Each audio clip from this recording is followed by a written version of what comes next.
रांगोली तयारी.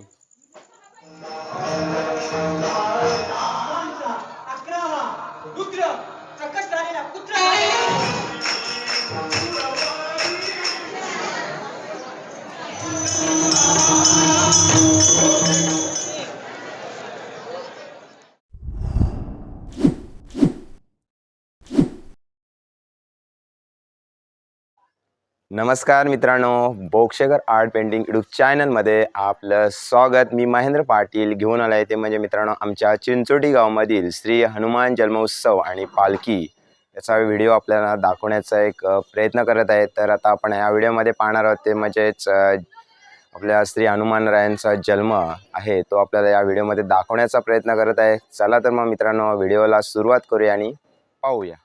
आता आपण पाहणार आहोत तेच म्हणजे आमच्या चिंचोटी गावामधील जन्मोत्सव. तर मित्रांनो उद्या आहे जन्मोत्सव याने पालखी. तर आज आपण पाहू शकता आपापल्या आलीला जे म्हणजे रस्त्यामध्ये रांगोळ्या वगैरे चाललेले आपण पाहू शकता.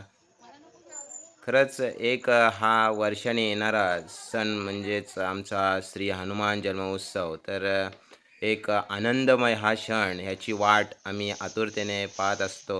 तर एक सर्व सेनाने वगैरे सारवत आहेत आणि इकडे पताका वगैरे आपण पाहू शकता तयारी आवडीने आमच्या चिंचोटी गावामधील सर्व आपापल्या पद्धतीने जे होईल तेवढं जी गावाची शोभा वाढवण्याची तयारी करत आहेत पाहू शकता. कारण उद्या आहे सकाळी जन्मोत्सव आणि आज रात्री सर्व चालू आहे ते म्हणजे पताका वगैरे रांगोळ्या काढत आहेत आणि आपण ते प्रत्यक्ष पाहत आहोत मित्रांनो. तर श्री हनुमान मंदिर चिंचोटी आणि ज्या क्षणाची वाट पाहत होतो तीच आपण आता आपल्याला पाहायला मिळणार आहे ते म्हणजेच आपल्या बोक्षेकर आर्ट पेंटिंग यूट्यूब चॅनलवरती. तर मित्रांनो जेवढं होईल तेवढं आपल्याला दाखवण्याचा प्रयत्न करत आहे आणि ते आपण पाहू शकता.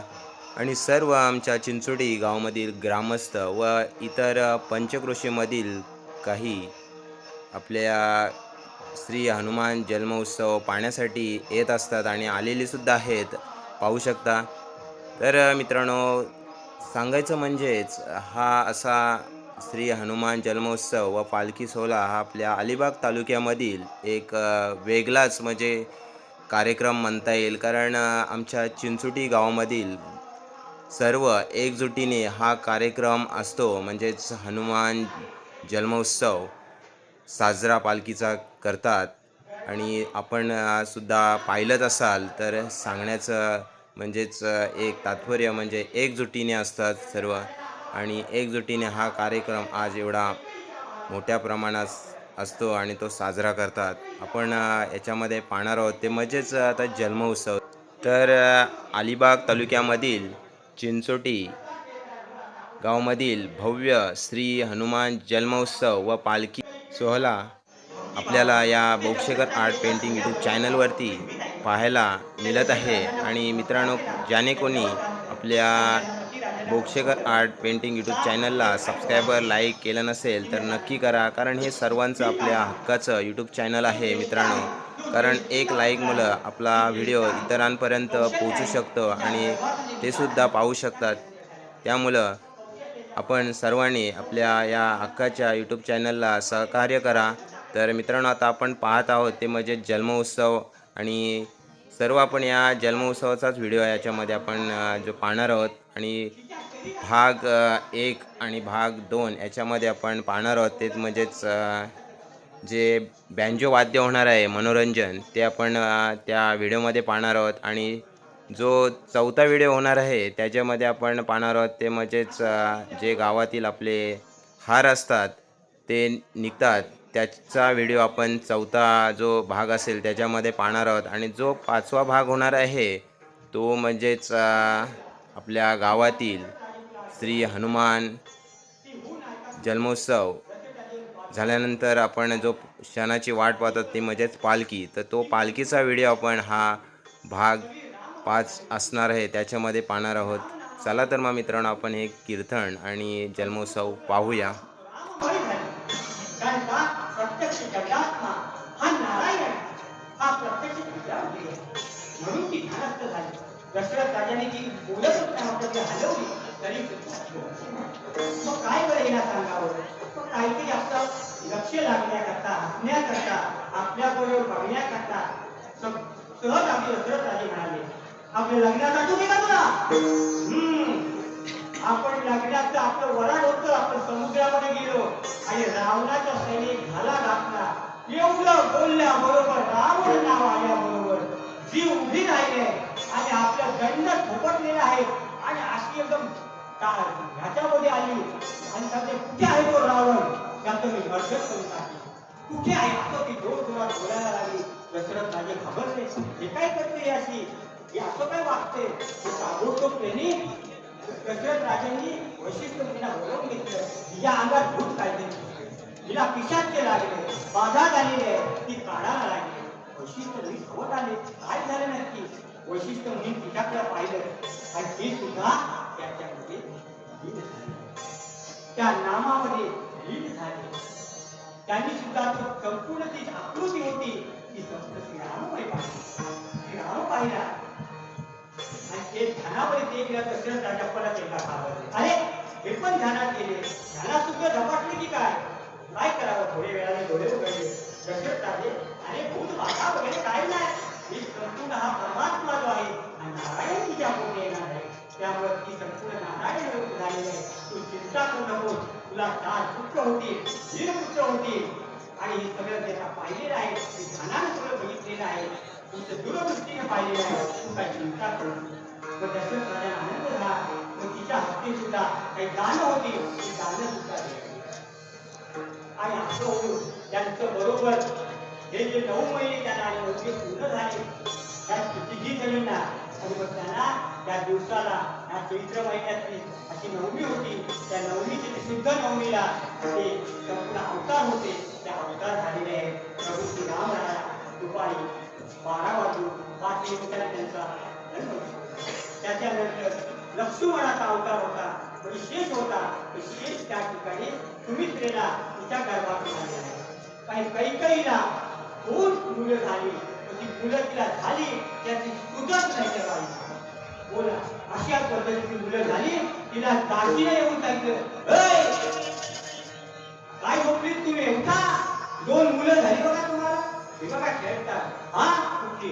तुमच्या लक्षात आलं? हो, 2 मुलं आहेत. म्हणजे एवढी त्या कैकेयीला त्याच्यावर माया त्याच्यावर आवडून आलं होतं.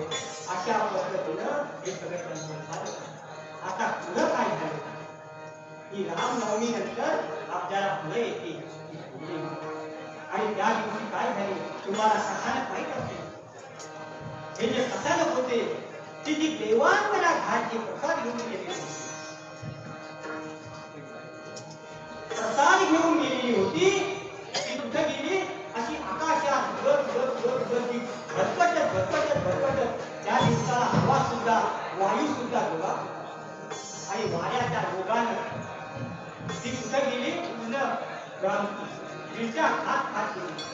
पण एक असं झालं, हा जो केसरी नामक जो वानर होता, त्या केसरी नामक वानराची अंजनी नावाची जी पत्नी होती ती 7,000 वर्ष तपश्चर्या करत होती. 7,000 वर्ष आणि घोर तपश्चर्या करत होती. कशा करता तपश्चर्या करत होती? पुत्र कसा असावा? अंजनी मातीने कसा पुत्र मागितलेला आहे? कशासाठी मागत होती ती एवढी वर्ष? मला आता पुत्र पाहिजे आणि शंकराची शिवाची आराधना करीत होती. हे देवा,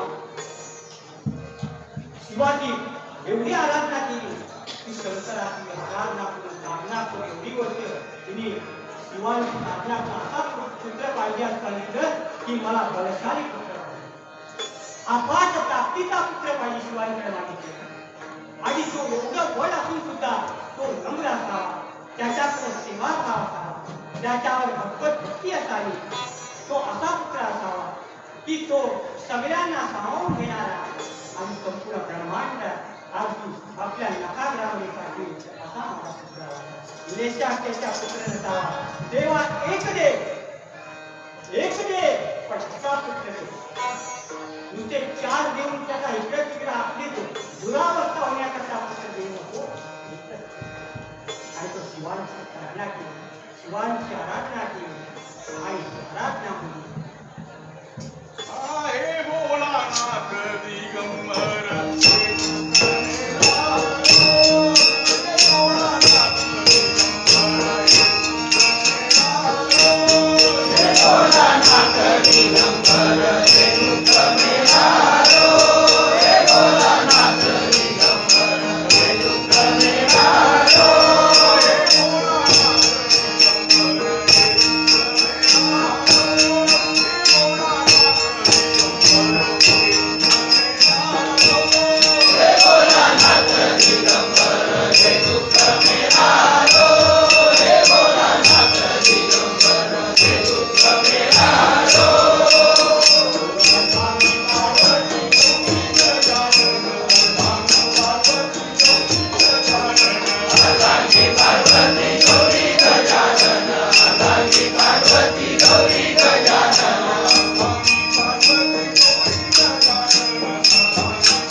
माझं दुःख आहे आणि हे दुःख मी सगळं हरच करतो. मला असा पुत्र दे आणि तो पुत्र अगदी माझ्या मनासारखं होऊन मला जसा पाहिजे मी जसं त्याचं नियोजन केलेलं आहे दुसऱ्या प्राप्तीचं. प्रत्येकाचं असतं आपल्याला पुत्र व्हावा तर कशा पद्धतीचा व्हावा. प्रत्येक माता असते ती माता विचार करत असते ती बोलत असते पण जिनं वाईट ऐकलं त्या गर्भावर वाईटच परिणाम होतो. तिनं हरिनाम ऐकलं चिंतन ऐकलं तर तिच्या गर्भातील बाळ असेल ते त्या पद्धतीतच असतं कारण त्याच्या कानावर नाम पडलेलं असतं भगवंताचं नाम पडलेलं असतं. म्हणून माता अंजलीनं असं मागितलं आणि महादेव होते ते महादेव प्रसन्न झाले. महादेवाने सांगितलं मी प्रसन्न आहे आणि अंजलीनं सांगितलं हे देवानी दे मला असा पुत्र द्या की तो पुत्र संपूर्ण ब्रह्मांडामध्ये अगदी त्रैलोक्यामध्ये त्याची कीर्ती अगदी अमर असं मला पुत्र द्या. भोलेनाथाने तिची मनोकामना झाली आणि भोलेनाथाने असा विचार केला की आता जे आहे असा पुत्र जो मागितलेला आहे तो असा पुत्र मागताना आता दुसरं कोणी तिचं पाठवण्यासारखं नाही आहे. मला स्वतः गेलं पाहिजे मला गेलं पाहिजे मला स्वतः गेलं पाहिजे आणि स्वतः या आईचा मला पुत्र झालं पाहिजे पण त्याच्या करता गेलं पाहिजे आणि पुढील जे कार्य आहे माझं पुढचं जे कार्य आहे ते माझ्या स्वामींचं कार्य माझ्यावर आहे म्हणून मला गेलं पाहिजे कारण मी 10 आहे तो 10 माझे अवतार आहे ते रावणाच्या अधीन आहे आणि रावणाने मला अधीन केलेलं आहे. त्यामुळे मला 11वा अवतार घ्यावा लागेल आणि 11वा अवतार मी घेईन आणि तो रुद्र अवतार घेईन, महारुद्र अवतार घेईन आणि त्या रुद्र अवतारामध्ये मी रावणाचा बांधलेला राहणार नाही, मी मुक्त राहीन आणि मला पाहिजे ते त्या ठिकाणी करता येईल असा मला अवतार घ्यावा लागेल. आणि असं बोलल्यानंतर शिव होते सांगितलं तथास्तु तुला पुत्र होईल असा आशीर्वाद दिला. शिवाने सांगितलं हे अंजनी, हे माते अंजनी, या ठिकाणी तू ओंजळ पसरून अशी बसून राहा आणि माझं चिंतन कर आणि तुझ्या हातात जो काही प्रसाद पडेल, जो काही पिंड पडेल तो तू लगेच ग्रहण कर आणि तो ग्रहण केल्यानंतर तुला पुत्र प्राप्त होईल असं शिवाने सांगितलं. आणि मातेने सांगितलं, देवाला नमस्कार केला आणि माता ध्यानस्थ बसलेली आहे आणि शिव गुप्त होऊन आपल्या ठिकाणी कैलासाला गेले आणि कैलासाला गेल्यानंतर शिवानी पार्वतीला सांगितलं, हे पार्वती, मी आता अवतार घेणार 11वा, त्यामुळे 11वा अवतार आहे, त्यामुळे मी जाणार आहे पृथ्वीवर, माझा एक अवतार. पार्वती पाठी आली. पार्वतीने विचार केला, हे भोलेनाथा, मी तुमच्याशिवाय राहणार नाही, मी तुमचं अर्धांग आहे. अर्धांगी पार्वती, सुमनांच्या वाळा, मी तुमचा अर्धांग आहे. त्यामुळे अर्धांग बाहेर सुद्धा राहू शकत नाही, तुमच्या सोबत मी येणार, तुमच्या सोबत मी अवतार घेणार. प्रभू म्हटले, अगं येऊ नको, ती माझा अवतार कार्य ब्रह्मचारीच आहे, मी ब्रह्मचारी आहे, तुझं तिथं काही काम नाही, तुला मला नेता येणार नाही, तिथं मला कोणाची तिथं लुडबुड नको. नाही, तरी पण हट्ट धरला की नाही, मला काहीतरी तुम्ही काम द्या, मी तुमचा काहीतरी काम करेन. तेव्हा भोलेनाथाने विचार केला की हट्टी आहे, ती ऐकणार नाही, माझ्यासोबत ती काही ना काही गोष्टी राहणार. म्हणून सांगितलं, ठीक आहे पार्वती, तू माझी पुच्छाची शक्ती म्हणजे माझं जे पुच्छ आहे ती पुच्छ शक्ती तू बन आणि माझ्यासोबत सदैव राहा, का तू तेच तुला काम करायचं आहे, दुसरं कुठं काम करायचं नाही. तू शक्ती रूपानं त्या पुच्छामध्ये वास कर, म्हणून तू माझ्यासोबत पण असतील आणि कार्य पण माझं होईल, माझं राम कार्य पण होईल. असं करून तिने सांगितलं की ठीक आहे प्रभू. असं म्हटल्यानंतर माता अंजनी होती, की अंजनी मातेला दिवस गेले. किती दिवस गेले? 9 महिने आणि 9 दिवस गेले. आणि या 9 दिवस 9 दिवसामध्ये हा संपूर्ण जो ब्रह्मांड गोल होता, हा ब्रह्मांड गोल संपूर्ण जो होता तो एकत्रित आनंदित व्हायला लागलेला आहे. आणि सगळी तारांगण होती, ही तारांगण शुभ योगाला येती झालेली आहे, योग येता झालेले आहे. कारण हा जो उत्सव काळ आहे हा आता जवळ आलेला आहे, हा मारुती रायाचा अवतार काळ जवळ आलेला आहे. म्हणून हे संपूर्ण जे होतं ते काय झालेलं आहे, माता अंजनी दिवस घेतली, संपूर्ण शिवचिंतन केलं, शिवचिंतनामध्ये लीन राहिले, शिवचिंतन केलं आणि देवांनी सुद्धा चिंतन केलेलं आहे. तर आम्हाला मुक्ती करणारा हा भोलेनाथ आहे. भोळा शंकर शंकर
सोहळ्याची मिरवणूक करीत सगळेजण वाट बघत होते.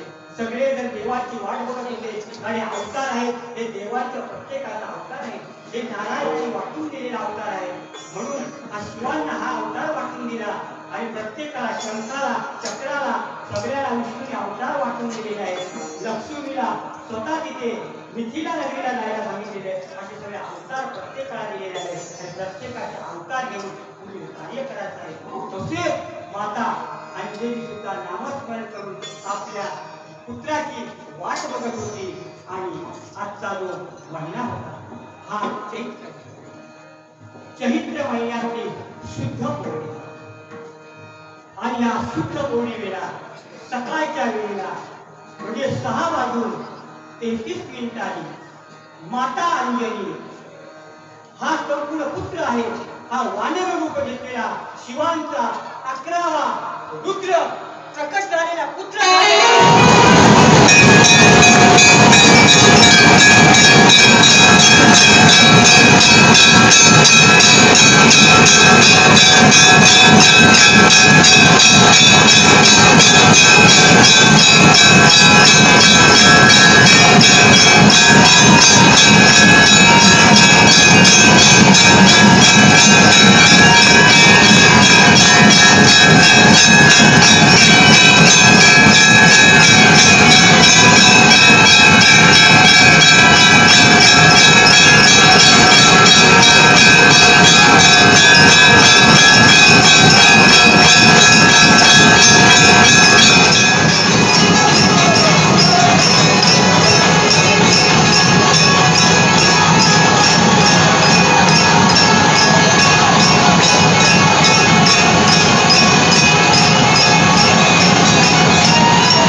या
तर आपण पाहिलंच असाल श्री हनुमान रायांचा जन्म आणि श्री हनुमान भक्तगण दर्शन घेताना मंदिरात आपण गाभाऱ्यामध्ये पाहिलंच असाल. तर आता इथे आपण पाहत आहोत ते म्हणजेच तीर्थप्रसाद चालू आहे आणि सर्व शिस्तपद्धत लाईनमध्ये तीर्थप्रसाद घेत आहेत.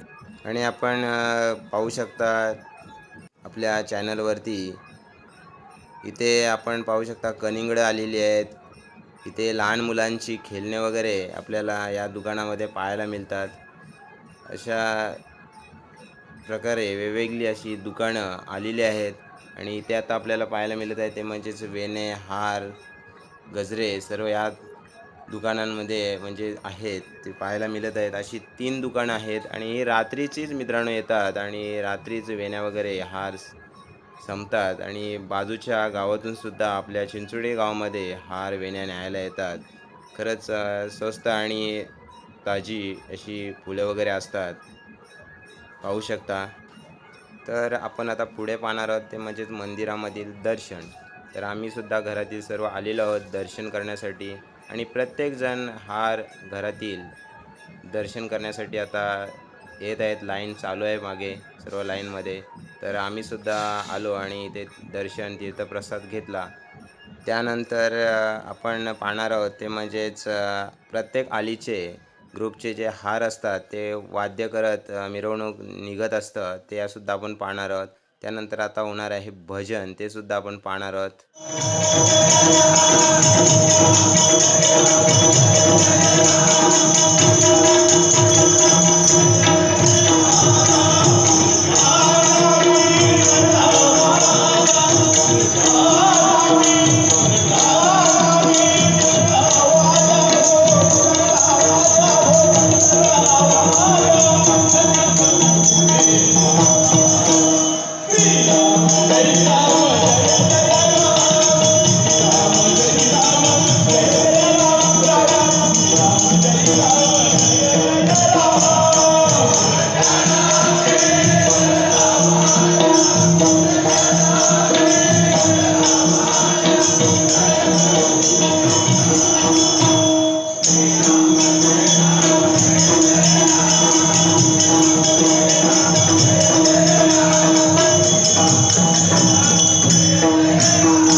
जय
तर